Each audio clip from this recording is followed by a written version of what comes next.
प्रदेश की सारी लाडली बहनाओं से आग्रह करता हूँ, सब परिवार की माताओं और बहनों से अनुरोध करता हूँ, खंडेलवाल जी के यहाँ भी हमारी माताएं बहनें, मेरे घर की अपनी माताएं बहनें, मेरी भी दो बेटी हैं। मैं मानता हूँ जब हमारे परिवार का कोई व्यक्ति घर में नशा करके आता है तो माताओं बहनों को बहुत दर्द होता है, उनकी पत्नियों को होता है, उनके माँ बाप को होता है, खून के आंसू होते हैं। भारत सरकार की सारी एजेंसियां ये कहती है कि मध्य प्रदेश सबसे ज्यादा शराब बिक्री का खपत का केंद्र बन गया है। तो क्या विपक्ष ये बात नहीं उठाए कि ये शराब की इतनी बड़ी तादाद में बिक्री हो रही है तो मध्य प्रदेश के युवा इससे एक तरह से नशे में लिप्त हो रहे हैं, तो इसके सुधार होने चाहिए। क्या कांग्रेस पार्टी का या मेरा विपक्ष का नेता होने के नाते दायित्व नहीं है कि भारत सरकार की जितनी रिपोर्ट से वो ये कहती है कि हर तरीके का नशा युवाओं में बढ़ रहा है, जो ड्रग्स का इतना बड़ा जखीरा हर बार 3 महीने में भोपाल में पकड़ा जाता है, मंदसौर में पकड़ा जाता है, सब गली गली में ड्रग्स हो गई।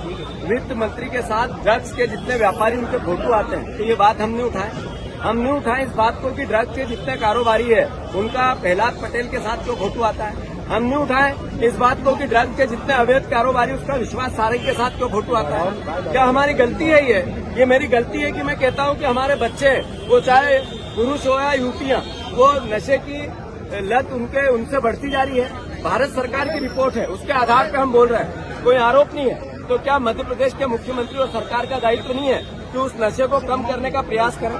ये मैंने गलती की कोई?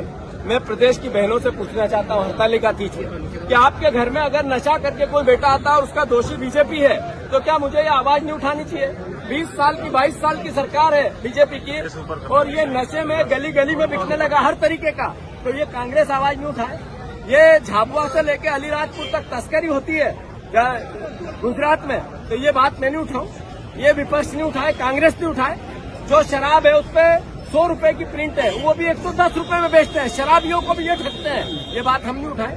मेरे प्रदेश का युवा बेरोजगार है, तो मेरा मन नहीं होता है कि मैं ये आवाज उठाऊं? क्योंकि शराब गली गली बिक्री की नहीं, बताओ आप सारे पत्रकार बंधुओं से मैं पूछना चाहता हूँ। जबलपुर की गलियों में अवैध नशा जो कोकीन और ड्रग्स का बिक रहा है कि नहीं, बताओ आप, आपसे पूछना चाहता हूँ। मोहन यादव जी चलो मेरे साथ, अगर आप मीडिया मैनेजमेंट करके मेरे पे आरोप प्रत्यारोप लगाना चाहते हैं, आपकी महिला मोर्चा के माध्यम से मेरे छवि को खराब करने की कोशिश करना चाहते हैं, यहाँ नशा बिक रहा है, नशा बढ़ रहा है, शराब की बिक्री बढ़ रही है, हमारे युवा ज्यादा शराब पी रहे हैं, ये नरेंद्र मोदी की रिपोर्ट है। ये नरेंद्र मोदी की रिपोर्ट के बाद मैं आवाज नहीं उठाऊं? ये बात मैं गलती कर रहा हूं? आदरणीय मोहन यादव जी एक कदम भी पीछे नहीं हटेंगे। आप कितना भी मीडिया मैनेजमेंट करो, आपने शराबी प्रदेश बना दिया है, बेरोजगार प्रदेश बना दिया आपने, एक वादा पूरा नहीं किया आपने। हमारी बहनें हैं, अगर उसका पति शराब पीता है तो बहन को तकलीफ नहीं होगी?